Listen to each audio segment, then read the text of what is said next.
This is Geometry 4.5. We're going to prove triangles congruent by SAS today. Yesterday, we talked about proving triangles congruent by side, side, side. If we have a pair of purple sides and a pair of orange, this is actually orange, and then a pair of yellow sides, there is only one way to put that together. It doesn't matter how you put it together.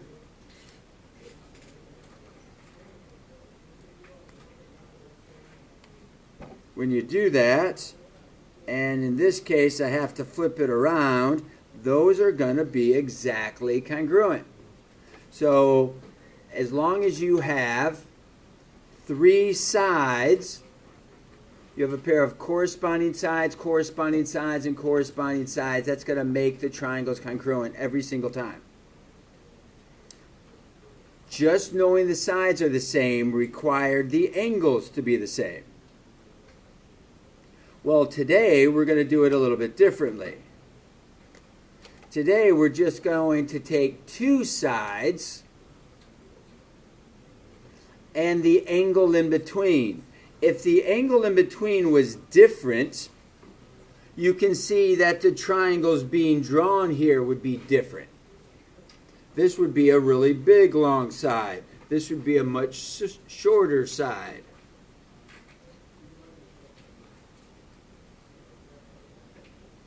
But if this middle angle has to match, then they're both going to have the same third side, which is going to make all the angles the same also. So that's what today's lesson's about. So we're going to be talking about side angle side. This angle is considered the included angle. That's an important word, included angle. If two sides and the included angle of one triangle are congruent to two sides and the included angle of a second triangle, then the two triangles are congruent. So if you have RS, which has two tick marks, UV has two tick marks, so you have one pair of sides, that's an S. You have a pair of sides the same. Angle R and angle U, those are congruent. We have an angle the same. So far we have SA. Then now we have RT is congruent to UW. RT has one tick mark. UW has one tick mark.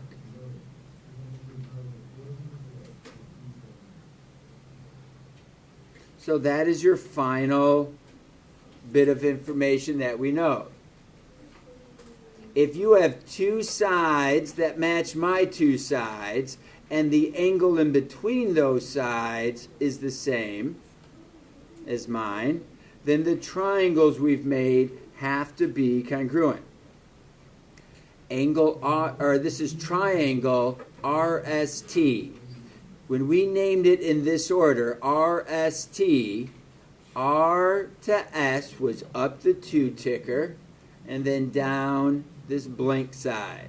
So we have to go up the two ticker and down the blank side. So this has to be UVW. Triangle UVW. That is your congruent statement.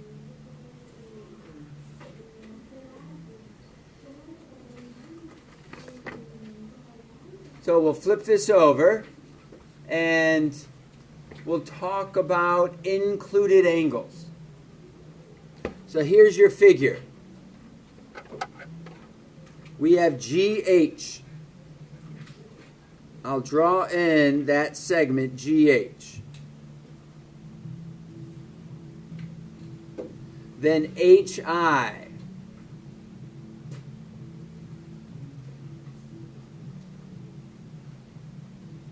That's HI.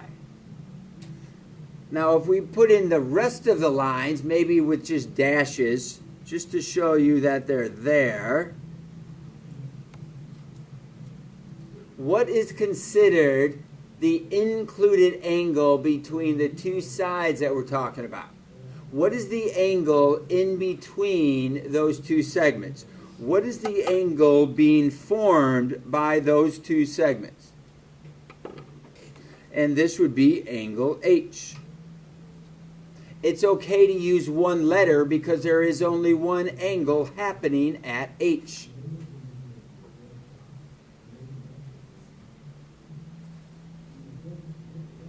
In our next picture, we have HI.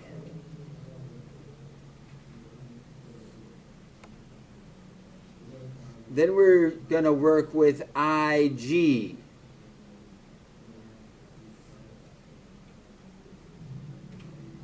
We can connect, and connect to make the rest of the quadrilateral.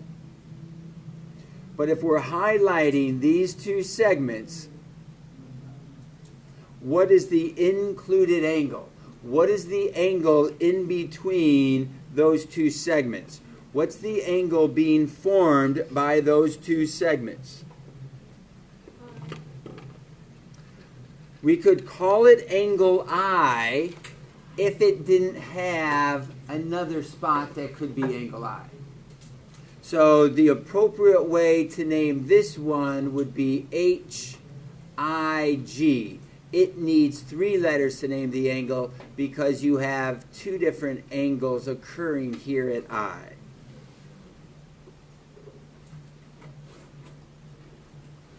You've got to use 3 letters in many situations.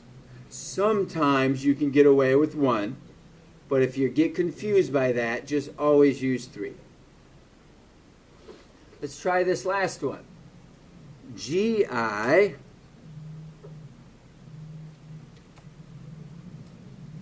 There's GI. And then IJ. So those are your 2 segments that we're talking about. We have the other sides of the quadrilateral that we're not overly worried about.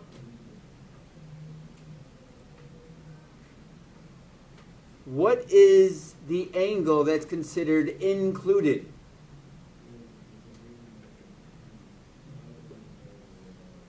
What angle is formed by those 2 segments?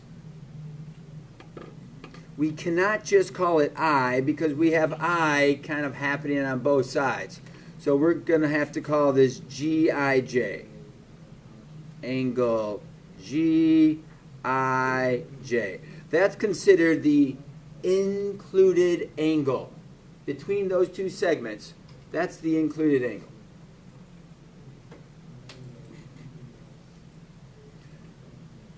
Our next discussion is there enough information given to us to prove the triangle is congruent?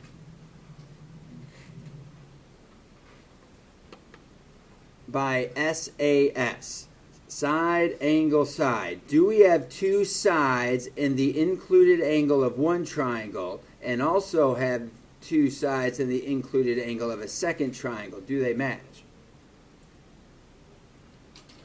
So I look here and I see that TQ, segment TQ, is congruent to segment SQ. They're both 1 tickers. Following that S, I come over here to angle Q.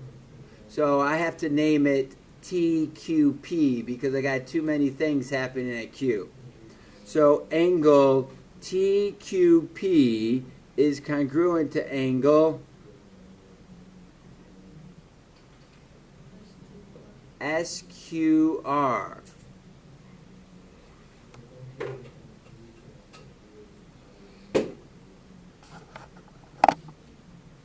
Then I have my 2 tick marks. My next side is going to be QP.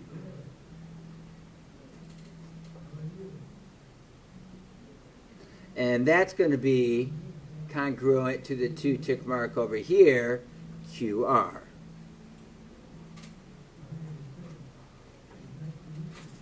So notice that I have the side, the angle, and the side. The angle is in between the 2 sides. If I trace out those 2 sides, the angle that I'm referring to is right in the middle.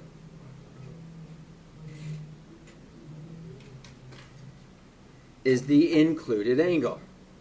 So can we prove the triangle is congruent using SAS? The answer is yes.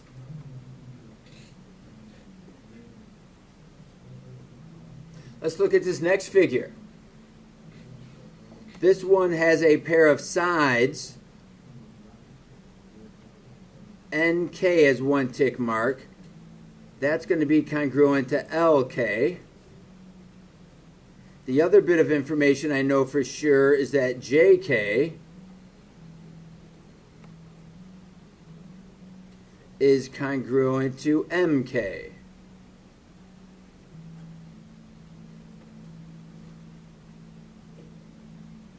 So those are 2 S's. Those are 2 pairs of sides that are congruent. What don't I have so far? Do we know anything else for sure? Over here, we were told by little curves in there that the angles were congruent. Over here, we're told that these angles are congruent. But in this picture, we're not told what angles are congruent. But because we form a big X, we have what's called vertical angles. If vertical angles, then congruent angles. So that's going to make these congruent. Guaranteed. They don't have the curves in them until I drew them down, but I know that they should have tick marks on them like that because they are vertical angles. They're formed by a big X. They are 2 angles facing in opposite directions. They're formed by the intersection of 2 lines. So angle JKN is going to be congruent to angle MKL. And that's my missing angle, and it happens to be in between the other 2 sides. There's NK, there's JK or KJ, and the angle is in between those. So yes, there was enough information to prove the triangle is congruent.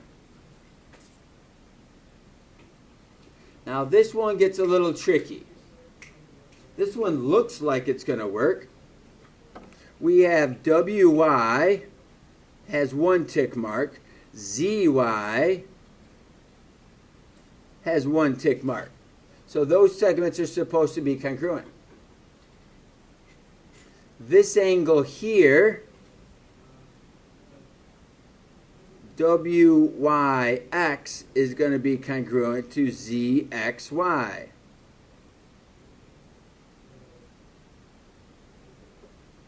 Because they both have 1 tick mark. This is the side. This is an angle. Is there another bit of information that we know for sure that might not be labeled in the picture, but I'm supposed to know this just by looking at the way the figure was made?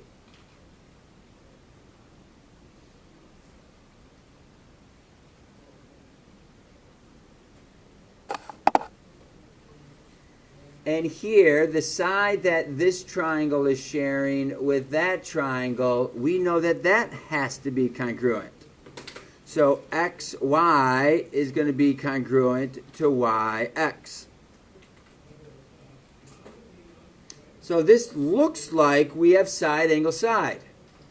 We have a 1 tick mark, an angle, and a 2 tick mark. That puts the angle right in between for this triangle. But if you take a look in the second triangle, here is 1 tick mark, then 2 tick marks, and the angle that we know for sure that matches the other is up here. This is SSA. This is not in the SAS format. So this would be no. We cannot show these triangles congruent by SAS.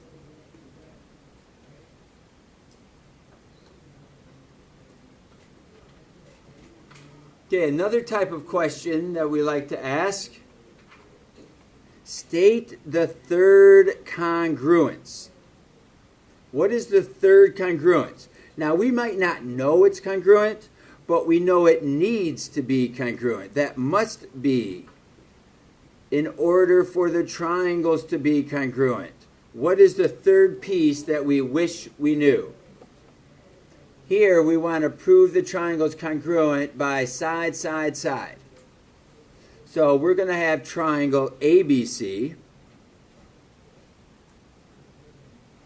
and triangle FED.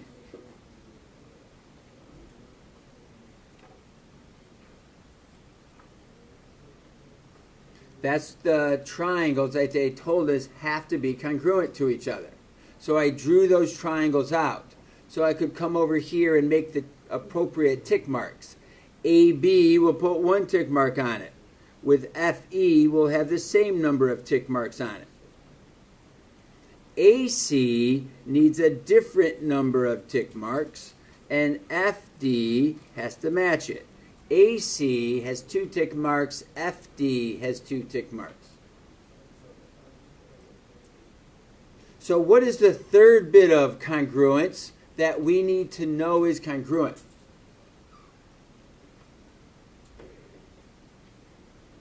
What hasn't been told to us that we wish we knew for sure in order for these triangles to be congruent by side, side, side?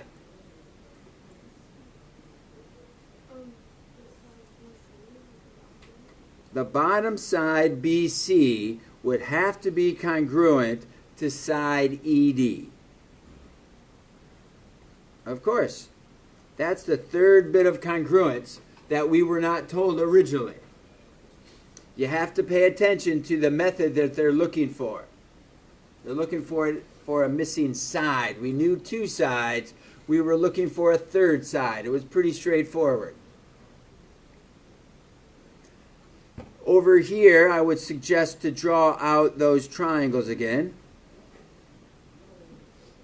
ABC, FED,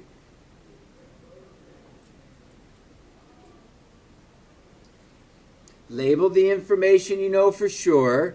Angle B is congruent to angle E.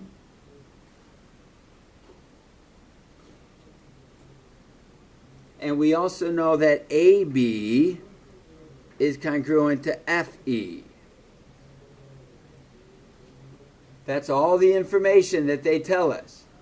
We want to prove these triangles congruent using SAS.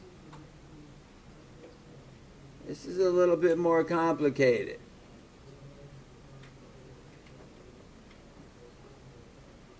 So what's the missing information in this situation that we need to know for sure?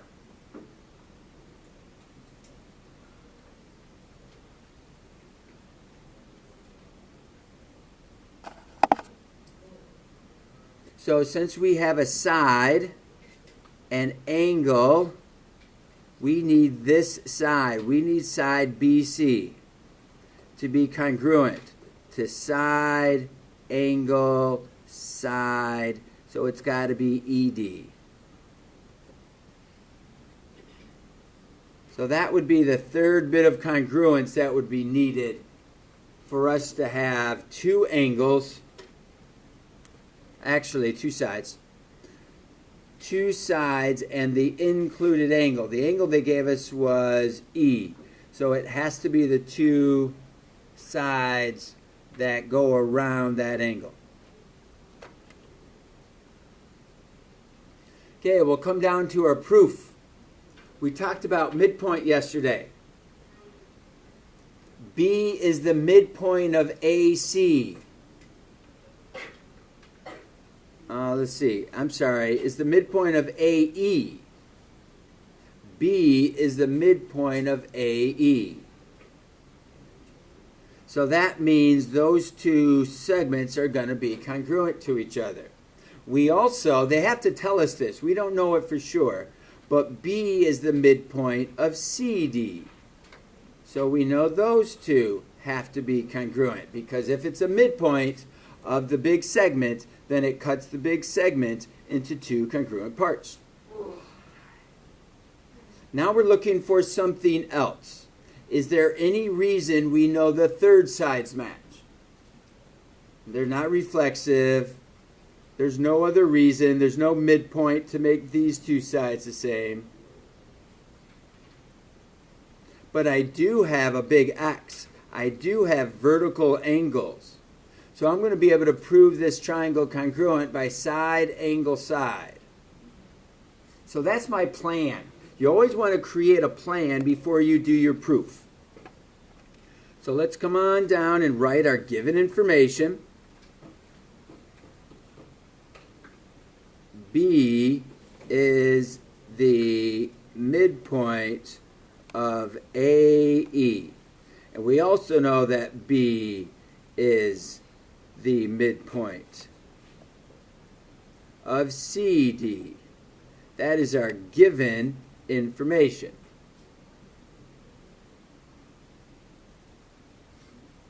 Because B is the midpoint of AE, we were able to point out that AB had to match EB.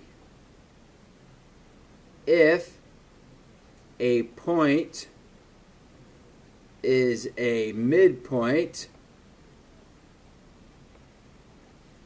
then it divides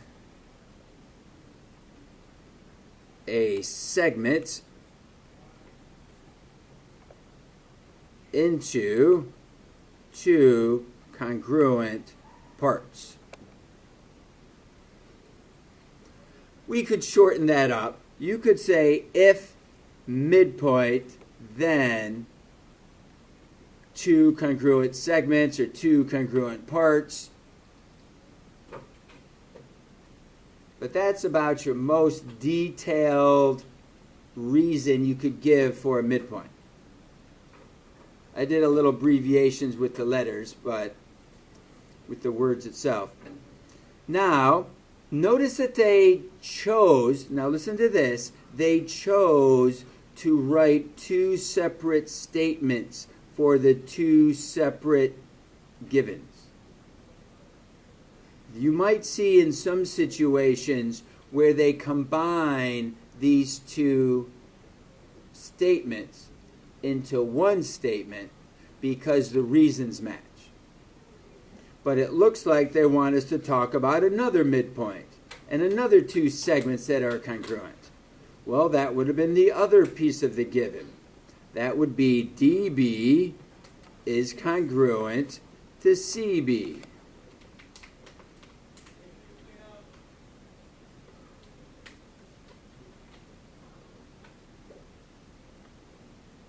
So now we have the two S's that are congruent. Now why are these two angles congruent? ABD, that's this one there. EBC, that's this one there. Why did we say those two angles were congruent?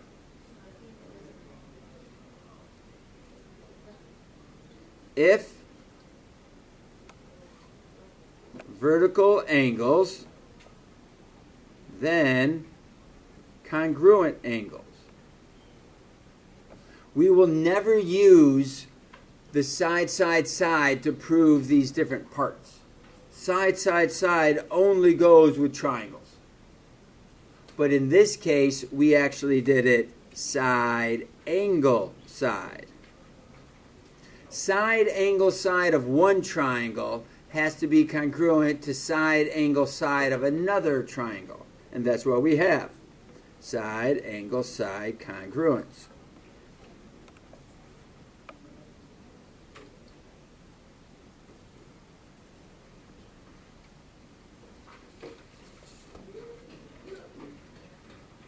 Okay, our last proof is on the flip page.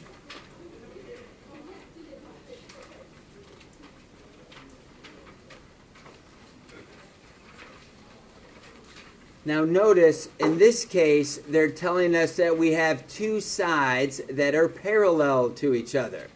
Whenever you see parallel, this is what you have to think of. Do you have corresponding angles? Do you have alternate interior angles, alternate exterior angles, or consecutive interior? What set are we talking about? Well, alternate interior angles we know make a zigzag. So this angle is going to be the same as that angle. That's from the parallel sides. We also know that those two segments are congruent to each other because of the given. And we have the reflexive side. So these triangles are congruent by side, angle, side. So our given information is that AB is parallel to CD, and we know that AB is congruent to CD. We know those angles were congruent if parallel lines, then alternate interior angles are congruent.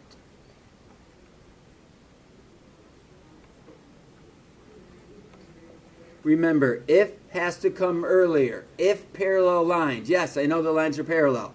Then is happening right now. Then we have these angles that are congruent.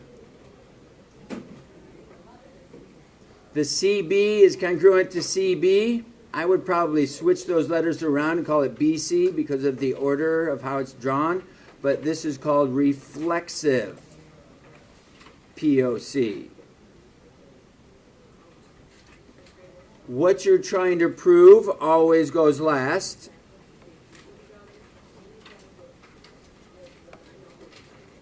And we only have two ways to prove triangles congruent. So which method did we use?